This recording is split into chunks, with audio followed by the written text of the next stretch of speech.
আমার বংশের 100 জনের 98 জন সব বঙ্গবন্ধুকে দ্বিতীয় নবী মনে করে, মানে এইরকম গোড়া আওয়ামী লীগ। আমারে বিকাল 5টায় বলছে, বাবাজি আমরা সব পাল্টিয়ে গেছি মানে এখন আমরা সব জামাত ইসলামী। জামাত ইসলাম, তাও ভালো পরিবর্তন হয়ে এত দ্রুত 4.5 ঘন্টার ভেতরে ইমান এনেছে, এখন সব পাল্টিয়ে গেছে।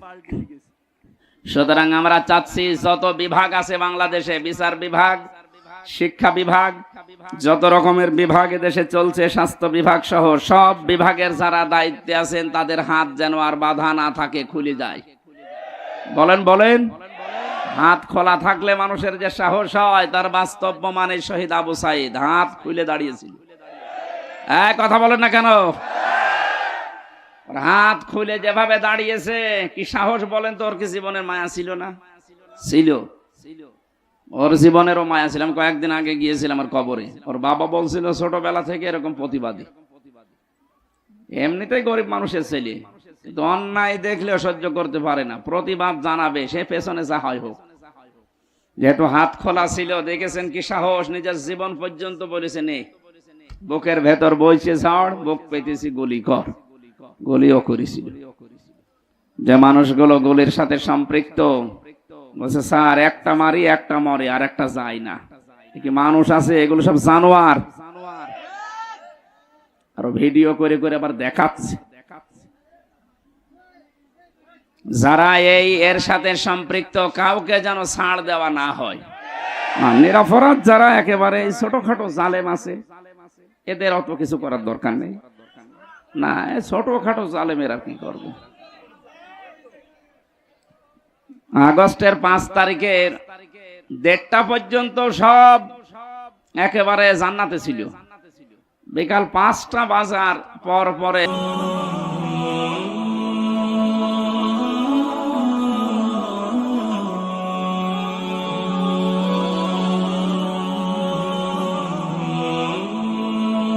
$1100-র উপরে মানুষ মারা গেল 5 তারিখের আগে। আমাদেরও এখন শপথবদ্ধ হওয়া দরকার। আপনি কি বুঝে হ্যাঁ করছেন নাকি আন্দাজে হ্যাঁ করছেন? ইসলাম এইটার নাম। আজ আমরা যদি ঐক্যবদ্ধ হয়ে এভাবে সব এক জায়গায় হতে পারি না, একজনের জন্য নবীজি যদি সব বাদ দিয়ে প্রতিশোধ নেওয়ার জন্য শপথ নিতে পারে, 1100 মানুষের জন্য যে লোকটা দায়ী, ও চট করে ঢুকে পড়বার আমরা আঙ্গুল চষবো। আপনি আসেন, আপনাকে দেখছি, আসেন।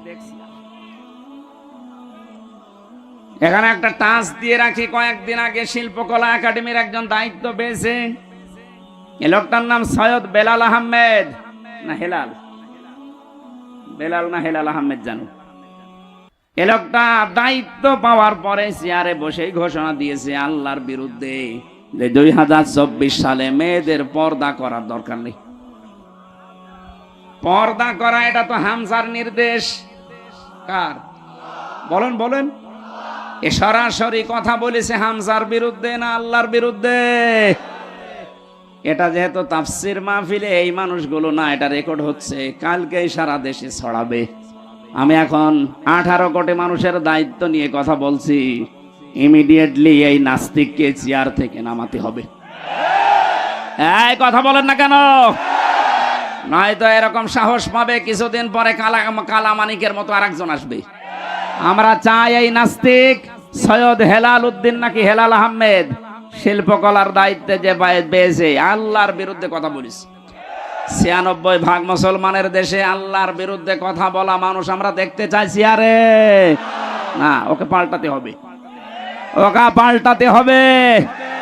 এর জন্য যদি আবার শপথ নেওয়া লাগে, আমরা শপথ নিতে রাজি আছি। স্বপ্ন যখন দেখেছে রসুল্লাহ নায়েবরা, এ স্বপ্ন বাস্তবায়ন হবে। উনি যখন বলেছিলেন জালেমদের নাকের ডগার উপরে কালেমার পতাকা উড়বে, ইনশাআল্লাহ এই স্বপ্ন বাস্তবায়ন হবে। এই জন্য আয়াতের মাঝে আল্লাহ ইনশাআল্লাহ দিয়েছেন, ইনশাআল্লাহু আমিনিন। নিরাপত্তার সাথে আপনি চলতে পারবেন। মুহাল্লিকিনা রুসাকুম ওয়া মুকাসসিরিনা লা তাখাফুন। যখন মসজিদে হারামে প্রবেশ করে কেউ চুল কসর করে, কেউ টাক করে ফেলবে, কোনো ভয় থাকবে না তোমার মনের ভেতরে। ফাআলিমা মা লাম তা'লামু, এটা তো তুমি জানতে না, আমি আল্লাহ তোমাকে জানিয়েছি। আমি আল্লাহ নিজে জানি, কিন্তু তোমরা নিজেরা এটা জানতে না। ফাজআলা মিন দুনি যালিকা ফাতহান করিবা। আল্লাহ বলেন, আমি আরেকটা সংবাদ তোমাদেরকে দিয়ে দিলাম, একটা বিজয়ের সংবাদ দিলাম, তোমরা অতি শীঘ্রই দেখতে পাবে। 1400 বছর আগে রাসূলকে যেমন আল্লাহ দেখিয়েছিলেন, আমাদেরকে দেখাতে পারবে না, ওই শক্তি আল্লাহর নেই। বলেন বলেন। আমরা এরকম 1399 জনের মতো যদি ঐক্যবদ্ধ হয়ে শপথ নিতে পারি, আজকে কোন জালেমের ছাড় নেই। আল্লাহ শুধু এতটুকু দেখেই কাফেরদের মনের ভেতরে ভীতি সঞ্চার করে দেবে, ওরা ভয়তে ওসমানকে ছেড়ে দেবে। আজ বিশ্বের দিকে তাকান, আন্তর্জাতিক মহলরা কিন্তু অনেকে এখন নজর দিচ্ছে এই দেশের দিকে। এ বিষয়টা গোপনীয়, এই জন্য আমি বলছি না। আপনি মনে করছেন দেশে ইসলাম কায়েম হয়ে গেলে আপনি টিকে থাকতে পারবেন না। আমার পাশে যে প্রতিবেশী আছে, প্রতিবেশী কোনোদিন চায় যে আমরা এ দেশে দিন কায়েম করে ফেলি? ওরা আমাদের এই দেশকে যখন ভাগ হয় তখন নাকি সাহায্য করেছিল পাকিস্তানের কাছ থেকে আলাদা করার জন্য। এই জন্য ওনারা আমাদের বন্ধু। আজ ওনারা 7 সিস্টারের মাধ্যমে 7 ভাগ হচ্ছে, আমরাও সাহায্য করব। আপনি যদি 1 ভাগ করে বড় বন্ধু হয়ে যান, আমরা 7 ভাগ করে দিচ্ছি, আমরা তো আরো বড় বন্ধু। অলরেডি শুরু হয়ে গেছে, যা শুরু হয়েছে মণিপুরে, দেখেন কি হয় কয়েকদিন পরে। ধুতি নিয়ে টানাটানি বেঁধে যাবে দাদার। ফাতহান করিবা, আসন্ন বিজয় আমরা দেখতে পাচ্ছি, বিজয় খুব নিকটে। আল্লাহ যেন চর্ম চোখে এটা দেখার তৌফিক দেয় যে দেশটা কোরআন দিয়ে চলছে এবং নিরাপদে আছে। শুধু চললেই হবে না, নিরাপত্তা লাগবে। 228টা রাষ্ট্র এখন দুনিয়ায়, মাত্র 57টা মুসলিম রাষ্ট্র, এর ভেতরে অধিকাংশগুলোই মুনাফিক। কথা বলেন না কেন? তাও আশপাশের প্রতিবেশীগুলো যদি ইমানদার পেতাম, তাও আশার সঞ্চার হইতো। প্রতিবেশীগুলো সব হারামি আর বেঈমান। তারপরও মনুষ্যত্ব যেহেতু আছে, চীনের রাষ্ট্রদূত যা বলেছে সেই দিন, এমনকি মায়ানমারের রাষ্ট্রদূত যে পজিটিভ কথাগুলো বলছে, আশা করছি বাকি যারা আছে সবার মন আল্লাহ ঘুরিয়ে দেবে। এই দেশে আবার নায়েবে রাসূলের এই স্বপ্ন পূরণ হবে, কালেমার পতাকা পতপত করে উড়বে ইনশাআল্লাহ। মেয়েদের যে জুজুর ভয়গুলো দেখানো হচ্ছে যে ইসলাম দেশে কায়েম হয়ে গেলে আপনাদের ঘরের ভেতরে থাকা লাগবে, এটা মিথ্যা কথা। জামাতে ইসলামের কেন্দ্রীয় আমির উনি ঘোষণা দিয়েছে, জুজুর ভয় বাদ দেন, ইসলাম যদি দেশে কায়েম হয় সবচাইতে বড় নিরাপত্তার সাথে থাকবে মেয়েরা। তখন আর ধর্ষণের সেঞ্চুরি হবে না। কথা বলেন। আল্লাহ আমাদেরকে এই দৃশ্য দেখার সুযোগ যেন করে দেন, বলেন আমিন। আজকে বলছেন যে কোনো মাল ম্যাটারেস নেই, কি দেখে বিচার করব, সব খালাস করে দিলাম। সে ধরা পড়ার পর থেকে তো আপনার কাছে উঠতে আছে মামলা, ওই সময় কেন দিলেন না? এই কথাই বলতো মাননীয় আদালত যে হুজুর আমার হাত বাঁধা। কি বাধা? বলেন বলেন। বাংলাদেশের 1628 জন মানুষ দায়িত্বে আছে, ছিল, এখনো আছে। একটা মাত্র হাত খোলা ছিল, বাকি 1627 জনের হাত বাঁধা ছিল। গত পরশুদিন আমি যশোরে ছিলাম, ওসি সাহেব এসে বলছে হুজুর আমি আপনার সাথে খাবার খাবো। কেন? এতদিন পর্যন্ত আপনাকে আমি এখানে আসতে দেইনি, আমার কোনো দোষ না, আমার হাত বাঁধা ছিল। আজকে যেহেতু হাত খুলে গেছে, আমি মাপ চাইতে এসেছি, আর একটু খাবার খাবো আপনার সাথে। হাদিসে নাকি শুনেছি যে কিয়ামতে আল্লাহ জিজ্ঞাসা করবে কোন আলেমের সাথে একটু খাবার খেয়েছিলে। এখন মনে হচ্ছে, 15 বছরে মনে হয়নি। এরকম বহু হাত বাঁধা লোক ছিল, এখন সবার হাত খুলে গেছে।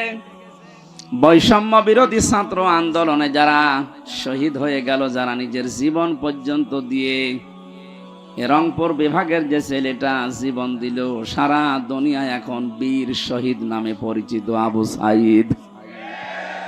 এই বিভাগটাকে উজ্জ্বল করে দিয়ে গেছে। নাম যে ছিল এই নামটাও আস্তে আস্তে মুছে যাচ্ছে, মফিজ আর থাকবে না।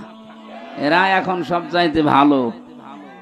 আমাদেরকে স্বাধীনভাবে কথা বলতে দেওয়ার জন্য যারা জীবন দিয়েছে তার ভেতরে এই ছেলেটা এক নাম্বার। সুবহানাল্লাহ বলতে পারেন না? আল্লাহ যেন শাহাদতের সর্বোচ্চ মাকাম রংপুরের আবু সাইদ শহীদকে দান করে, বলেন আমিন। সুতরাং সংস্কার করার জন্য ওনারা যে উদ্যোগ নিয়েছিল, 9টা দফা দিয়েছিল, তার ভেতরে প্রথম যে আমরা কারো হাত এভাবে বাধা রাখতে চাই না, শুধু একজনের হাত খোলা, যা মনে চাইতো তাই করব, আর বাকি সব তো হাত বাঁধা। হাইকোর্টের বিচারপতি যদি বলে আমার কিছু করার নেই, হাত বাঁধা, তাও তো আমার মামলা না, একেবারে ঠুনকো মামলা। এইটা দেখে উনি বলছে না আমার কিছু করার নেই, তো তোর ওই চেয়ারে বসে থাকার দরকার কি, তুই ভ্যান চালা।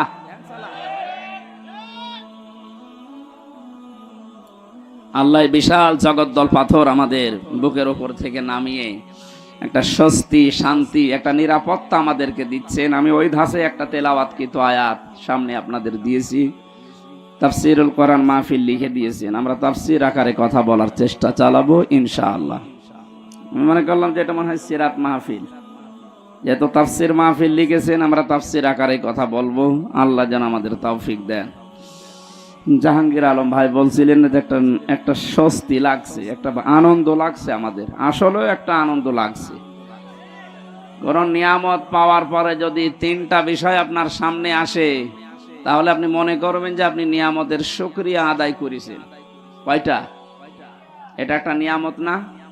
এই যে মুক্তভাবে জীবনে কথা বলতে পারছি এখন, উনি বলছিলেন না যে এখন আর অনুমতি নেওয়া লাগবে না? হ্যাঁ, আসলেই তাই। সারা বাংলাদেশে 56,000 বর্গ মাইল। কয়েকদিন আগে গোয়েন্দা বিভাগের যিনি প্রধান এই বাংলাদেশে এখন, তিনি আমাকে বলছিল, হুজুর যেখানে যে ধাঁচে আল্লাহ কথা বলেছে কোরআনে, আপনি ওই ফোর্সে কথা বলবেন, কোনো বাধা নেই, কারো অনুমতি এদেশে আর নেওয়া লাগবে না। অন্যান্য ধর্মের মানুষেরা যেভাবে তাদের ধর্ম পালন করে, আপনারা কোরআন প্রচার করবেন এই মুসলিম দেশে উন্মুক্ত, কোনো মহারতির আর অনুমতি লাগবে না। এটা বিশাল কথা না? বলছে যদি কেউ বাধা দেয়, একটু টাচ দেবেন, এই নাম্বার সেভ করে রাখেন, ওর ঠ্যাং ভেঙে ফেলবো। আমি বললাম যে স্যার আপনি ছিলেন কোথায়? বলছে না, আমি এই কয়েকদিন আগে দায়িত্ব পেয়েছি, আমি এর আগে ছিলাম না। আমি একজন মুসলিম, আমার যা দায়িত্ব আমি পালন করব মরণ পর্যন্ত। আল্লাহ যেন তাকে তৌফিক দেন, বলে না আমি। সুতরাং আমরা চাচ্ছি যত বিভাগ আছে বাংলাদেশে, বিচার বিভাগ, শিক্ষা বিভাগ, যত রকমের বিভাগ দেশে চলছে, স্বাস্থ্য বিভাগ সহ সব বিভাগের যারা দায়িত্বে আছেন, তাদের হাত যেন আর বাধা না থাকে, খুলে যায়। বলেন হাত খোলা থাকলে মানুষের যে সাহস হয়, তার বাস্তব মানে শহীদ আবু সাইদ হাত খুলে দাঁড়িয়েছিল। কথা বলেন না কেন? হাত খুলে যেভাবে দাঁড়িয়েছে, কি সাহস বলেন তো? ওর কি জীবনের মায়া ছিল না? ছিল, ওর জীবনেরও মায়া ছিল। আমি কয়েকদিন আগে গিয়েছিলাম আমার কবরে, ওর বাবা বলছিল ছোটবেলা থেকে এরকম প্রতিবাদী, এমনিতেই গরিব মানুষের ছেলে, কিন্তু অন্যায় দেখলেও সহ্য করতে পারে না, প্রতিবাদ জানাবে, সে পেছনে যা হয় হোক। যেহেতু হাত খোলা ছিল, দেখেছেন কি সাহস, নিজের জীবন পর্যন্ত বলেছে নেই, বুকের ভেতর বইছে ঝড়, বুক পেতেছি গুলি কর, গুলিও করেছিল। যে মানুষগুলো গুলির সাথে সম্পৃক্ত, বলছে স্যার একটা মারি একটা মরে আর একটা যায় না, কি মানুষ আছে? এগুলো সব জানোয়ার। আর ভিডিও করে করে আবার দেখাচ্ছে। যারা এর সাথে সম্পৃক্ত, কাউকে যেন ছাড় দেওয়া না হয়। নিরপরাধ যারা একেবারে ছোটখাটো জালেম আছে, এদের অত কিছু করার দরকার নেই। না, ছোটখাটো জালেমের আর কি করবে? আগস্টের 5 তারিখের 1:30 পর্যন্ত সব একেবারে জান্নাতে ছিল।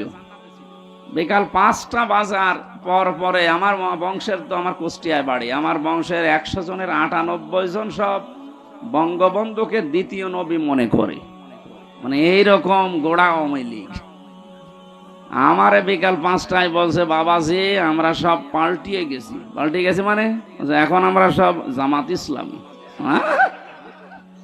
জামাত ইসলাম, তাও ভালো, ও যে পরিবর্তন হয়ে এত দ্রুত 4.5 ঘন্টার ভেতরে ইমান এনেছে, এখন সব পাল্টিয়ে গেছে। এই জন্য ছোটখাটো যে মানুষগুলো মাঝারি ধরনের জালেম ছিলেন আর একেবারে ছোট জালেম, তারা দেখছে না আর কাজ হবে না, কারণ জালেমরা আর ঘুরতে পারবে না এদেশে। মানুষ এখন বড় সচেতন। যারা আসতে চাচ্ছেন, আমরা তো দেখতে পাচ্ছি দলে দলে মানুষ আসতেছে। এখনো তওবার দরজা খোলা আছে, এখনো এদেশে আপনাদের জন্য উন্মুক্ত আছে। ছোটখাটো জুলুম করেছিলেন, ফিরে আসেন, ওয়েলকাম জানাচ্ছি ইসলামে। কোথায় আসবেন বলেন তো? ইসলামে আসবেন। আল্লাহ ইয়াজলিমুন আন নাস এমনি দেয়নি, ওই জুলুম তো বন্ধ হয়ে গেছে, কিন্তু এখনো জুলুম থেমে নেই। আপনি কি মনে করছেন জুলুম বন্ধ হয়ে গেছে? এখন অনেক ঘাপটি মারা মুনাফিক ছিল এই 5 তারিখের পর থেকে আজকের এই 13 তারিখ পর্যন্ত, ওরা এখনো পর্যন্ত থেমে নেই, ওরা এখনো চালিয়ে যাচ্ছে। যারা এগুলো করছেন আপনারা থামেন, নয়তো আপনার কপালে ওই জালেমদের মতো আগুন লাগবে। ওদেরকে এতদিন জালেম বলতেন আপনি নিজে, আর এখন নিজেই জুলুমবাজ হয়ে গেছেন। এখন আপনি নিজে মানুষের বাড়ি ঘরে আক্রমণ চালাচ্ছেন দিনে রাতে, চাঁদা তো আবার চালু হয়ে যাচ্ছে। এগুলো মানুষ না, এগুলোও জালেম, এগুলোও মামলার আসামি আল্লাহর। কার? যারা আল্লাহর মামলার আসামি হয় তারা আমাদের বন্ধু হতে পারে? এজন্য আপনারা থামবেন। আপনারা যদি না থামেন, জনগণ উপযুক্ত জবাব দেবে সামনে ইনশাআল্লাহ। আজকের জরিপ দেখেছেন সকালে, ইন্টারন্যাশনাল জরিপ বের হয়েছে। বাংলাদেশের 100 জনের 28 জন জাতীয়তাবাদী দল যেটা আছে এটাকে সাপোর্ট করছে। 100 জনের 14 জন যারা বিদায় নিয়েছে জালেমদের সাপোর্টে আছে। 100 জনের 58 জন ইসলাম যারা চায় তাদেরকে সাপোর্ট করছে। এটা যদি অব্যাহত থাকে, এই চুপ করেন। জালেমরা তো বুঝে ফেলেছে, এই মুনাফিকরাও অনেকে বুঝেছে যে না, এত দিনকাল ভালো না। এই কয়দিনের ভেতরে যদি 58 ভাগ হয়ে যায় ইসলামপন্থীরা, আর 1 মাস যেতে দেন, 100 ভাগের 80 ভাগ হয়ে যাবে ইনশাআল্লাহ। এই জন্য অনেকে বলছে না আর দরকার নেই, তাড়াতাড়ি আপনি দেন, আমরা আবার বসি। আবার বসি মানে জায়গাটা যদি ক্লিয়ার না করে ওই জায়গায় দেন, আবার তো দিনের ভোট রাতে হবে। এক লোক বিয়ে করে কেবল বাসর ঘরে ঢুকবে,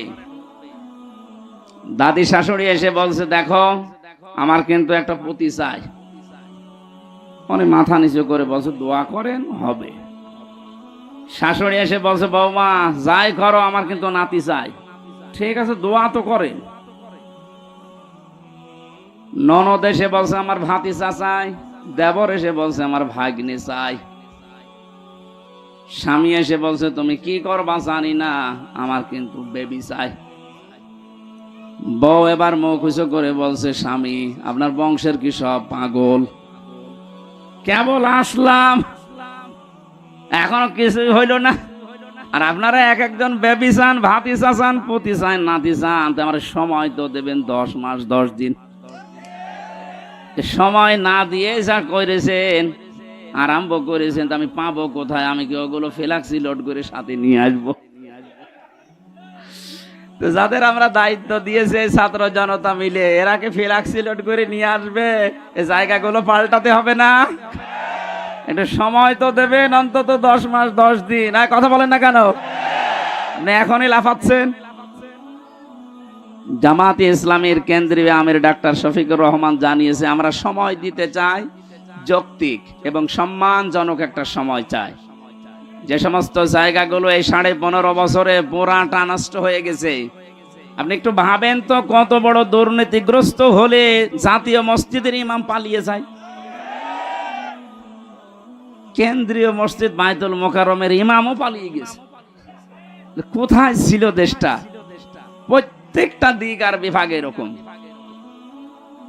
এই সুনামগঞ্জের সাল্লায় দেখলাম একটা ইসলাম শিক্ষা পড়াচ্ছে হিন্দু টিচার।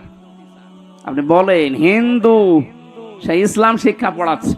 কোথায় নামিয়েছে ইসলামকে? শিক্ষা ব্যবস্থা কোথায় নিয়ে গেছে? প্রত্যেকটা জায়গা এরকম। বিচার বিভাগ কোথায় গিয়েছিল আপনি টের পাননি? কালামানিকের দিকে তাকিয়ে বিসি উড়ে গেছে। মানুষের কি রাগ বলেন তো? যে জায়গা আর দেখতে পাইনি, এমন জায়গায় লাগিয়েছে যে ছাতা বিসি শেষ। কে যেন ডাবিং করে বলছে, তাই বলে আমার বিসিতে মারবে? লজ্জা আছে ওর? এই শয়তান জায়গায় থাকতে যে জুলুম অত্যাচার করেছে, আল্লাহকে ভুলে গেছে নাকি? ওয়ালা তাহসাবান্নাল্লাযীনা যালামু, হে নবী আপনি কি মনে করেন, ওয়ালা তাহসাবান্নাল্লাহা গাফিলান আম্মা ইয়ামালুয যালিমুন, নবী আপনি কি মনে করেন যে আমি জালেমদের সম্পর্কে একেবারে বেখবর হয়ে বসে আছি, আমার কোনো খোঁজ খবর নেই? সবচাইতে বেশি খবর রাখে আমি জালেমদের। আল্লাহ যে জালেমদের খবর রাখেন, এটার বাস্তব প্রমাণ দেখেননি? আর কি দেখবেন বলেন তো? আমার জীবনে সব পূরণ হয়ে গেছে। ও কালা মানিক যেদিন খেজুর পাতায় না কলা পাতায় ছিল, ওই দিন আমার মন ভরে গেছে। যা, আর কিছু লাগবে না। আল্লাহ যদি দুনিয়া আর কিছু নাও দেখায়, আমার আর কিছু দেখার দরকারও নেই। এই জন্য বলছি, সংস্কার যখন আরম্ভ হয়েছে বাংলাদেশের 1628টা চেয়ারের একটা চেয়ারেও যেন আর কোনো আগের লোক না থাকে। ইমিডিয়েটলি তাড়াতাড়ি এই জায়গাগুলো পরিষ্কার করে নতুন মানুষ ওখানে বসান। হয়তো এরা না মাঝে মাঝে নতুন নতুন ইস্যু তৈরি করে আবার এই দেশটাতে পৃথিবীকে দেখাবে যে এখনো আমরা শান্ত হতে পারিনি। আমরা তো শান্তই আছি। এই কথা বলেন না কেন? এদেশে এখন যে যার ধর্ম ঠিক মতো নিরাপত্তার সাথে পালন করছে, কোনো অসুবিধা নেই। কিছু মানুষ যেহেতু চাচ্ছে এদেরকে যেন উপরে উঠতে না দেয়, ওরা চালিয়েছিল হিন্দুদেরকে দিয়ে, পারে নাই। হালে যখন পানি নেয়নি, দেখছে আলেমরা মন্দির পাহারা দেয়, তখন আর কি করবে? ওটা বাদ দিয়ে এবার চালিয়েছে প্রধান বিচারপতিকে দিয়ে, দেখি কিছু করা যায় কিনা। ছাত্র জনতা দেখলো না, তখন আর হালে পানি নেয়নি, আবার লাগিয়েছে আনসার। আনসার মানে সাহায্যকারী। কিসের সাহায্যকারীরা? শয়তানের সাহায্যকারী। এটা দিয়েও পারে নাই, ডাক্তারদের লাগিয়েছে, ওইটাও হালে পানি নেয়নি। আবার লাগিয়েছে গার্মেন্টস কর্মীদেরকে, ওইটাও যখন আর পানি নিচ্ছে না, ওদের যা চরিত্র, আমার মনে হয় এখন গলন্দ ঘাটের বেশ্যাদেরকে লাগাবে সামনে। যত কিছুই লাগেন না কেন, এ দেশের মানুষ কিন্তু এখন আর ঘুমিয়ে নেই। 58 যখন আজকের রিপোর্ট, আর কয়দিন যেতে দেন, 70 হয়ে গেলে এ দেশটা ইসলামের হাতে আসবে ইনশাআল্লাহ।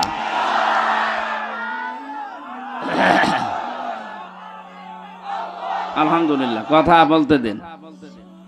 আমরা যেহেতু কোরআনের আয়াত 100 বিশ্বাস করি না, 98 আল্লাহ জানিয়েছেন, অরাআইতান নাসা ইয়াদখুলুনা। ইয়াদখুলুনা এটা মোজারে, বর্তমান ভবিষ্যৎ, প্রেজেন্ট ফিউচার। হে নবী যখন দেখবেন যে আল্লাহর সাহায্য এসে গেছে, তখন আপনি বিজয় দেখতে পাবেন। আর বিজয় দেখলেই যে কয়টা কাজ বিজয়ের পরে হয়, তার প্রথম কাজে দলে দলে পালে পালে মানুষ ইসলামে প্রবেশ করবে, করবে। এটা অব্যাহত থাক, বলেন আমিন। যিনি আমাদেরকে আজকে তাফসীর মাহফিলে নিয়ে আসলেন, এই মুক্ত জীবনে কথা বলতে পারছি মুখ ভরে, মানে জবান খুলে দিয়ে, তাকে ধন্যবাদ জানিয়ে বলছি আলহামদুলিল্লাহ। দরুদ আর সালাম পড়ছি মুহাম্মদুর রাসূলুল্লাহ সাল্লাল্লাহু আলাইহি ওয়াসাল্লামের উপরে। আমার আজকের তেলাওয়াতকৃত আয়াত সূরা ফাতিহা। কোন সূরা? বলেন। ফাতাহ শব্দের শাব্দিক অর্থ বিজয়। যেহেতু একটা বিজয় পেয়েছি আমরা, পরাধীন থাকলে মানুষ যে কি অসহায় থাকে আমি রিমান্ডে বুঝেছিলাম। মাটির নিচে যখন আমাকে নিয়ে যেত, মাঝে মাঝে চোখ কালো কাপড় দিয়ে বেঁধে, আমার মাথায় দড়ি লাগিয়ে, হাতে হ্যান্ডকাপ দিয়ে টাঙিয়ে রেখেছিল 11 ঘন্টা। এমন একটা অসহায়ত্ব জায়গায় ছিলাম, দুনিয়ার কোনো মানুষের আওয়াজ নেই সেখানে। মাটির নিচে একেবারে কিং কর্তব্য বিমূঢ় হয়ে, কোনো আওয়াজ যায় না। কোন নামাজ হচ্ছে, কোন আজান হচ্ছে, কিছুই জানি না। জোহর, আসর, মাগরিব, ইশা পড়েছি আমি ইশারায়। আমি জানি না যে আজান হয়েছে কিনা, নামাজ হয়েছে কিনা, কারণ কোথায় আছে আমি নিজেও জানি না। পরবর্তীতে দেখলাম মাটির নিচ থেকে ওই সিঁড়ি দিয়ে উপরে তুলছে। এই যে স্বাধীন দেশের নাম শুনতাম যে আমরা স্বাধীন, অথচ আমরা ছিলাম পরাধীন। কি ছিলাম? এই কঠিন অবস্থা থেকে আল্লাহ আমাদেরকে তুলে আনলেন যেখানে, আপনি লক্ষ্য করেন। আজকে মাওলানা মামুনুল হক আছে রংপুরে, কালকে মনে হয় দিনাজপুরে আসবে। কয়েকদিন আগে আমার কুষ্টিয়ার বাংলাদেশ জামাত ইসলামী কুষ্টিয়া জেলা শাখার উদ্যোগে 550 আলেমকে এক জায়গায় করেছিল।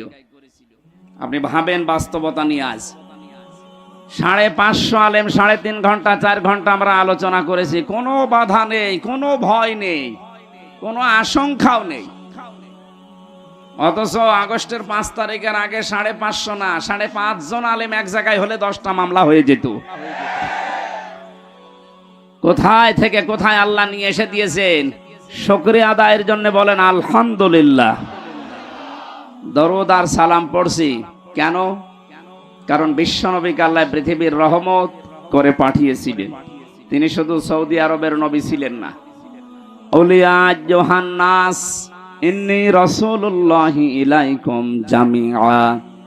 হে নবী, আপনি দুনিয়ার মানুষকে জানান আমি শুধুমাত্র এই এলাকার জন্য নবী হয়ে আসি নাই, তামাম পৃথিবীর যত জায়গা আছে সবার জন্য আমি রাসূল। বলেন সুবহানাল্লাহ। তামাম পৃথিবীর যে জায়গা আছে তার ভেতরে বাংলাদেশ নেই। বলেন বলেন। যদি বলেন 1450 বছর আগে বাংলাদেশ ছিল, হ্যাঁ ছিল। এই জায়গাটায় যে ওই সময় আল্লাহর নবী মুহাম্মদুর রাসূলুল্লাহর সাহাবী ইসলাম নিয়ে আমাদের দেশে আগমন করেছিলেন তার প্রমাণ এই রংপুর বিভাগের লালমনিরহাট জেলার পাটগ্রাম থানায় একটা মসজিদ পাওয়া গেছে যার বয়স 1475 বছর। হিসাব করে দেখতেছে মৃত্তিকা গবেষণাগার যারা আছে মাটি পরীক্ষা করে, ওখানে যে সাল লেখা ছিল মসজিদের উপরে, ওই মাটি গাজীপুরের মৃত্তিকা গবেষণাগারে পরীক্ষা করে দেখা গেছে এর যা বয়স ওই সময়ও বিশ্বনবী দুনিয়ায় 3 বছর জীবিত ছিলেন। তার মানে প্রমাণ হয়ে গেছে নবীজি জীবিত থাকতেই বাংলাদেশ নামক এই ভূখণ্ডে আল্লাহ ইসলাম পাঠিয়ে দিয়েছে। এই জন্য আমরা নিয়ামত হিসাবে রাসূলুল্লাহকে যারা পেয়ে কদর করে নাই, সম্মান দেয় নাই, আল্লাহ পাক কিন্তু সে নিয়ামতকে তাদের মাঝে রাখে নাই।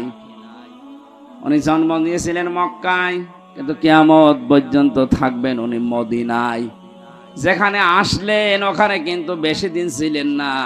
63 বছরের ভেতরে মাত্র 53 বছর ছিলেন। কত বলেন বলেন।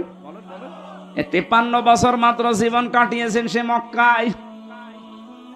আর ওই 53 বছরের পর থেকে বাকি 10 বছর এবং এই 1450 বছর একাধারে যিনি যেখানে আছেন তার নাম মদিনা। তার নাম কি?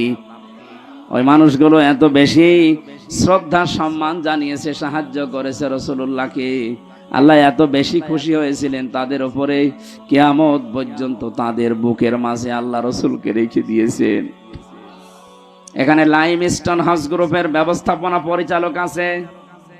হাজার হাজার মানুষকে দেশ থেকে উনি আল্লাহর ঘরের মেহমান করে নিয়ে যায় খেদমতের জন্য। আমি জিজ্ঞাসা করছি, জাহাঙ্গীর ভাইকে জিজ্ঞাসা করছি, মানুষ শুধু যদি হজ করতে যায়, সে ফরজ হজ নফল হজ যাই হোক, মক্কা বাদে হজের জায়গা আর আছে? নেই।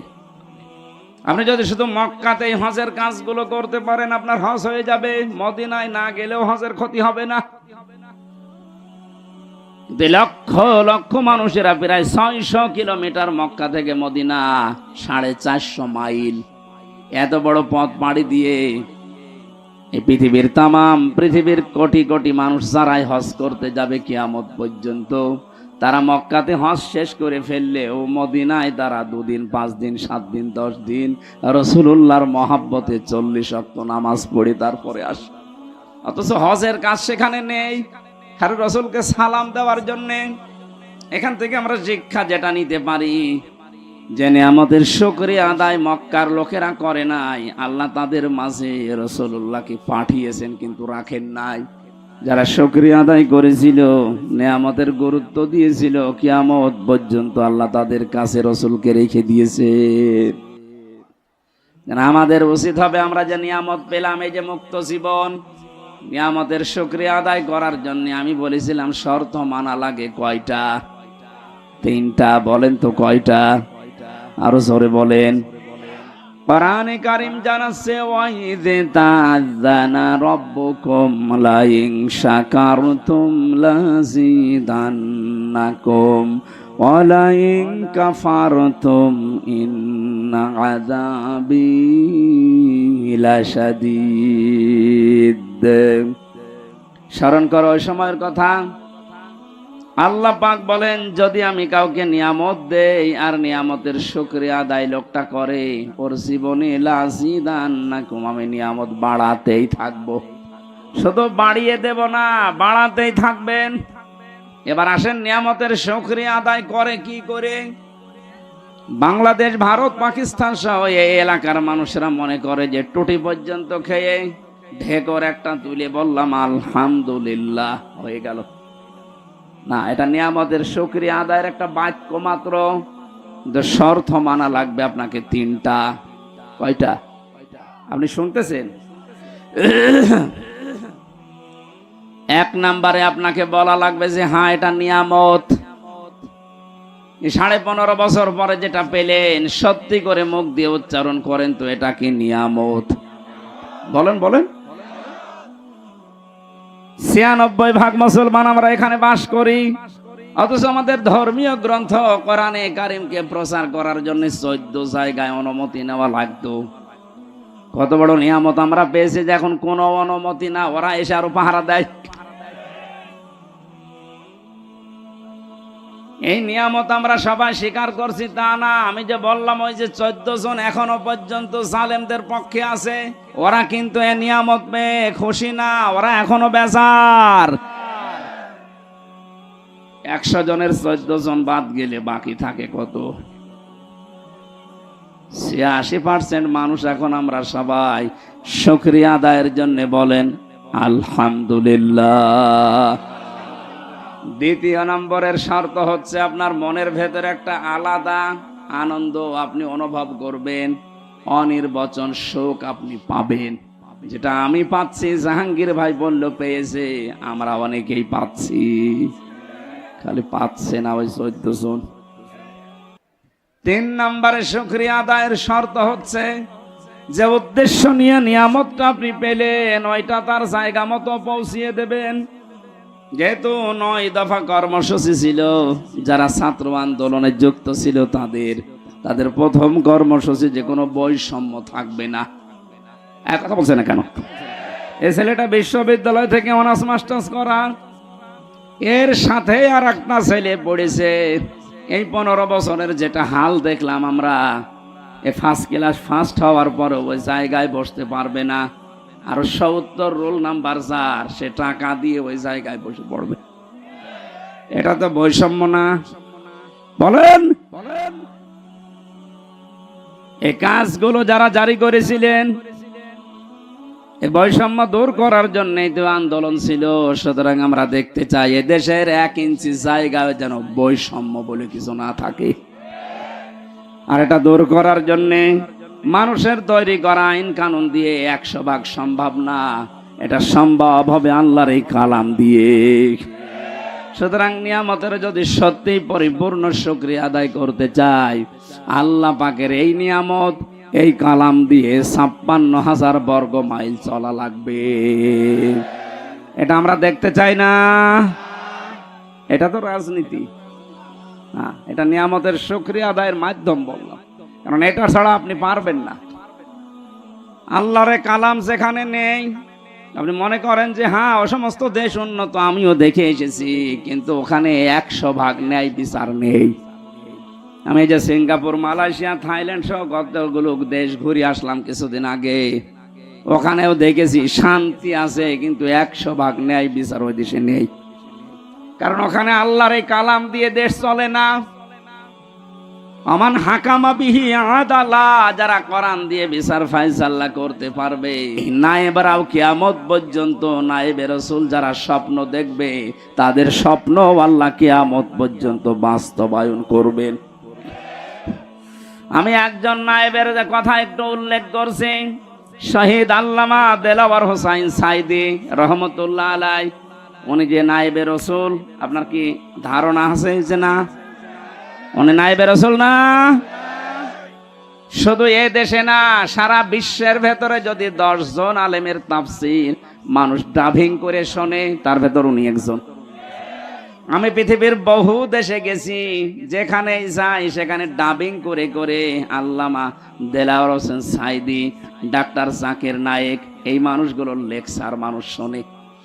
ওনাদের গুলো তো কাটা কাটা, সাইদি সাহেবেরটা যেহেতু কাটা কাটা না, সুর দিয়ে বলা হয়। দুনিয়ার মানুষেরা অনেকেই সুরের পাগল, এই জন্য ইনার তাফসিরটা বিভিন্ন ভাষায় ডাবিং হয়ে মানুষগুলো শুনতেছে, বোঝে না অনেকে, তারপরও কান্দে। ওনার কণ্ঠের ভেতরে একটা এমন একটা মায়াবী জিনিস দিয়েছিলেন। আমি অনেক কঠোর মানুষকে দেখেছি, ওনার নাম শুনতে পারে না, কিন্তু ওনার কণ্ঠের তাফসির শুনলে বসে জিমায়, যা কথা ঠিক আছে। রাসূলুল্লাহকে আল্লাহ বলেন, লাকাদ সাদাকাল্লাহু রাসূলাহুর রুয়া বিল হক।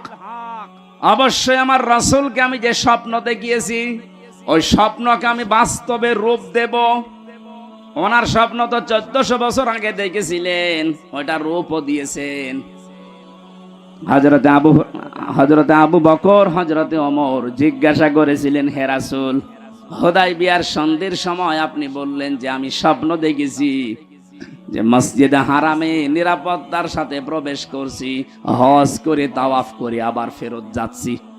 কই আপনার স্বপ্ন তো আমরা বাস্তবে দেখতে পাচ্ছি না। এখানে এসে ওরা আমাদেরকে বাধা দিয়েছে। এমন যে সমস্ত শর্তগুলো হুদায়বিয়ার সন্ধিতে আপনি করলেন, একটাও আমাদের পক্ষে আসে না। আপনার স্বপ্ন তো স্বপ্ন না। বিশ্বনবী বলেন, ওমর, আমি কি তোমাকে বলেছি এবছর এই স্বপ্ন বাস্তবায়ন হবে? স্বপ্ন যখন দেখেছি আমার আল্লাহ রুয়া বিল হক, এ শব্দ এমনি এমনি দেয়নি। উনি অবশ্যই ওনার ওয়াদা পালন করবে, সত্যতা হক আদায় করে যথার্থভাবে আমার স্বপ্নকে উনি দেখাবেই। ঠিক পরবর্তী বছরে আল্লাহ সে স্বপ্নকে বাস্তবায়ন করে দেখিয়েছে। রাসূলুল্লাহ এখন নেই, যেহেতু বারবার বলছে এগুলো রাসূলের নায়েব, রাসূলের ইস্তালাভিষিক্ত মানুষ, ওনারাও যে স্বপ্ন দেখবে। শহীদ আল্লামা সাইদি যে স্বপ্ন দেখেছিলেন, এই দেশে কালেমার পতাকা উড়বে, এটা আমি বানালাম। এক কথা বলেন না কেন? ইঁদুরের গর্ত খুঁজে পাবেন না, উনি কথা বলেছিলেন। বাস্তবে আমরা দেখলাম যে ঠিক পাইনি। বলেছিলেন শুধু নাড়া দেওয়া হবে, দিল্লি গিয়ে পড়বেন, ঠিক পড়েছি। ওনার স্বপ্নগুলো একটা একটা করে সবই দেখছি বাস্তবে রূপ নিচ্ছে। ওনার আরো স্বপ্ন ছিল ৫৬,০০০ বর্গ মাইল উপরে কালেমার পতাকা উড়বে। শুধু উড়বে বলেননি, বলেছিলেন জালেমদের নাকের ডগার উপর দিয়ে উড়বে। ঠিক এখন তার দিকেই যাচ্ছে। রাসূলুল্লাহর স্বপ্ন আল্লাহ যেভাবে দেখিয়েছেন, রাসূলের নায়েব শহীদ আল্লামা দেলাওয়ার হোসেন সাইদি রহমতুল্লাহ আলাইহি, তার স্বপ্নকে আল্লাহ মনে হচ্ছে খাপের খাপ মিলিয়ে দিচ্ছে। শব্দের দিকে তাকিয়েছেন, ইনশাআল্লাহু আমিন। যদি আল্লাহ চায়, হয়তো আল্লাহ 15 বছর 16 বছরে চাইনি, এজন্য নিরাপত্তা আমরা পাইনি। এখন যেহেতু আল্লাহ চেয়েছেন, রাসূলুল্লাহটা চেয়েছিলেন 1 বছর পরেই, আর আমাদেরটা একটু দেরি হয়ে গেছে। তারপরও আমরা হতাশ না। এই কথা বলেন না কেন? আল্লাহ পাক বলেন, ইনশাআল্লাহু আমিন। নিরাপত্তার সাথে আমার যে ঘর মসজিদে হারাম, এই পবিত্র ঘরে হে নবী আপনার সাহাবীদেরকে নিয়ে আপনি প্রবেশ করতে পারবেন। আমরা দেখেছি ইতিহাস থেকে, এই সূরার 18 নম্বর আয়াত আপনারা শুনছেন। হুদায়বিয়ার সন্ধির সময় 1300-1400 মানুষ নিয়ে এসেছিলেন নবীজি। 1400 সাহাবী নিয়ে তিনি হজ করতে আসলেন। হুদায়বিয়া নামক যে জায়গাটা, ওখানে এখন দেখলাম একটা মসজিদ বানানো আছে, একটা খেজুর গাছ আছে পাশে, একটু ছোট্ট বাজার আছে, মানুষ বাজার ঘাট করছে। এই জায়গাতে ১৫০০ বছর আগে রাসূলুল্লাহ 1399 জনকে হাতের উপরে হাত দিয়ে বায়াত করিয়েছিলেন। ও বাংলার মুসলমানেরা, শুধু ঘটনা শোনা না, এখান থেকে বাস্তব শিক্ষা কি? হযরত ওসমানকে পাঠিয়েছিলেন তারা মক্কাতে, ওরা ওসমানকে বেঁধে রেখে ঘোষণা দিয়েছে যে ওসমানকে হত্যা করা হয়েছে। ওই সময় রমজান মাস ছিল। নবীজি সাহাবীদেরকে বললেন, তোমরা সবাই আমার হাতের উপরে হাত দাও, এহরামের যে কাপড় পরা আছে হজ করার জন্য ওইটা খুলে ফেলো। এখানে যেহেতু হজের ব্যবস্থাপনা পরিচালক আছেন লাইমস্টোন, আমি বারবার বলছি এই কারণে বাংলাদেশে বহু মানুষ হজের কাজ করছেন। আমি নিজেও গেছি ফরিদপুরের একজনের মাধ্যমে, ঝিনাইদহের একজনের মাধ্যমে। আপনাদের এই এলাকা ভিত্তিক আমি যতটুকু খবর নিয়েছি শুনলাম, আর ওনারা অনেক দিন থেকে ওই দেশের সাথে পরিচিত। এমন এমন মানুষের সাথে হজে উমরাতে যাওয়া দরকার যেখানে গেলে আল্লাহর নিদর্শনগুলো দেখা যায়। আজকে আমি আসার পরে যে কথাগুলো শুনেছি, আশা করছি অনেক কিছু ওনারা আল্লাহর নিদর্শন দেখাতে পারবে। এই জায়গাটাতে একটু ঘাপলা আছে। যারা এই কাজগুলো করে ব্যবসার খাতিরে, তারা কিছু টাকা পয়সা বাঁচাতে অনেক মানুষকে আল্লাহর সৃষ্টি নিদর্শন দেখায় না। বহু জায়গা আছে দেখার মতো। আল্লাহ বলেন, কুল সিরু ফিল আরদ ফানজুরু, জমিন ভ্রমণ করো আর নজর করে দেখো। ওনাদের যারা দায়িত্বে আছেন, জাহাঙ্গীর ভাই সহ, মুয়াজ্জিম ভাই সহ আর যারা আছে, আপনারা যদি যেতে চান ওই মানুষগুলোর সাথে যোগাযোগ করবেন আর বলে দেবেন, এই যে কোরআনে হাদিসে যে বর্ণিত জায়গাগুলো আমাদের দেখান, আমাদের ঈমান যেন যা আছে আরো বেড়ে যায়। আমি তো শুধু হজে যাইনি, 45টা দিন যত কিছু কোরআন হাদিসে পড়েছি সব মিলাতে গেছি। এখানে নবীজি 1400 মানুষকে নিয়ে একজন মানুষকে পাঠিয়েছিলেন, তার জামাই হযরত ওসমান, আর বাকি সব তার সাথে।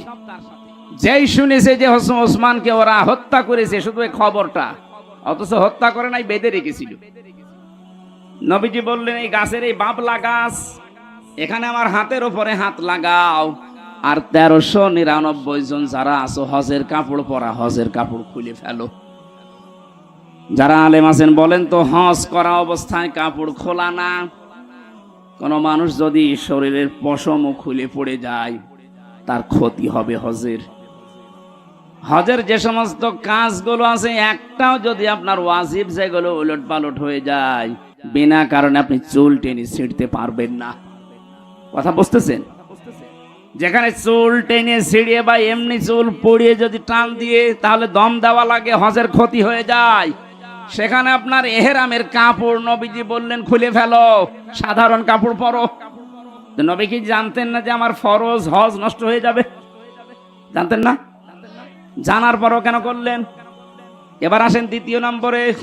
ওই সময় ছিল রোজার মাস, রমজানে রোজা ফরজ। নবীজি বললেন, সবাই ভেঙে ফেলো রোজা, এখন রোজা রাখা লাগবে না, পরবর্তীতে দরকার হয় রোজা করে দিবা।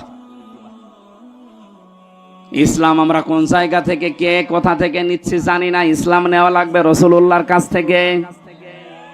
অমনি হিসাব মিলান, আজকে এই 1400 বছর পরে 1399 জন মানুষ নবীজির হাতে হাত দিলেন। আল্লাহ কোরআনের আয়াত নাযিল করলেন ওই সময়, লাকাদ রাদিয়াল্লাহু আনিল মুমিনিনা ইয ইউবাইউনাকা তাহতাশ শাজারাতি ফাআলিমা মা ফি কুলুবিহিম ফানজালাস সাকিনাতা আলাইহিম ওয়া আসাবাহুম ফাতহান করিবা। শব্দ দিয়েছেন, দেখেছেন, লাকাদ, অবশ্যই আমি আল্লাহ রাজি হয়ে গেছি। অথচ কাজ এখনো শুরু হয়নি। আল্লাহ বলেন, আমি রাজি হয়ে গেছি। রাদিয়া এটা মাসির সিগা, এটা অতীতের শব্দ। আল্লাহ গ্যারান্টি দিয়ে বলছেন, আমি রাজি হয়ে গেছি আনিল মুমিনিনা, ওই মুমিনদের উপরে, তাহতা শাজারা, এই যে বাবলা গাছের নিচে আপনার হাতের উপরে যারা হাত দিয়েছে, এই বায়াত দ্বারা গ্রহণ করছে, ইদি ইউবাইউনাকা, আপনার কাছে যারা শপথ নিচ্ছে, বাক্য বায়াত গ্রহণ করছে, এদের প্রত্যেকের উপরে আমি আল্লাহর রাজি হব না, হয়ে গেছি। বলেন বলেন, চিন্তা করলেন না কোনদিন একটা শোনার পরে যে কেন আল্লাহ রাজি হয়ে গেল? অথচ দুইটা ফরজ তারা তরক করছে, হজ ভেঙে ফেলছে, রোজা ভেঙে ফেলছে। কেন? কি এত ঘটনা ঘটে গেছে? মাত্র একটা মানুষকে ওরা আটক করে রেখেছে, ঘোষণা দিয়েছে মিথ্যা যে মেরে ফেলেছি, তাছাড়া কিছু না। এখনো তো শুরু হয়নি কিছু। এতটুকুর পরে যদি নবী এতগুলো কাজ করতে পারেন, আল্লাহর নবী এতগুলো মানুষের হাত দেওয়ার পরে নিজের হাতটা উপরে বললেন এটা ওসমান নেই। আজকে যারা এই বায়াত নিচ্ছে সবার উপরে যেহেতু আল্লাহ রাজি, আমি এই হাতটা দিলাম, এটা ওসমানের হাত। বিশ্ব নবী জানালেন সাহাবীরা, আজকে আমাদের শপথ হচ্ছে একটা, ওসমান হত্যার বদলা না নিয়ে আমরা কেউ মদিনায় ফেরত যাব না। এ সংবাদ যখন ছড়িয়েছে যে 1399 জন নবীর হাতে হাত দিয়ে বায়াত গ্রহণ করছে যে ওসমান হত্যার বদলা না নিয়ে ওরা ফেরত যাবে না মদিনায়, ওরা এই সংবাদ গিয়ে ভয়ের চোটে ওসমানকে ছিঁড়ে দিয়েছে। সুবহানাল্লাহ, আলহামদুলিল্লাহ, আল্লাহু আকবার বলার জন্য আমি বলি না। এখানে শিক্ষা কি? একটা মানুষের জীবনের মূল্য কত বেশি। নবীজি শুধু একটা মানুষকে হারিয়েছিলেন, তা ওরা মেরে ফেলেছে, মিথ্যা সংবাদ ছড়িয়েছে। এ কারণে যদি তিনি বলতে পারেন আমরা প্রতিশোধ না নিয়ে আজকে মদিনায় যাব না, হজ এখন থাক, এহরামের কাপড় খুলে ফেলো, রোজা ভেঙে ফেলো, আগে আমরা প্রতিশোধ নেব, শরীরে শক্তি অর্জন করো।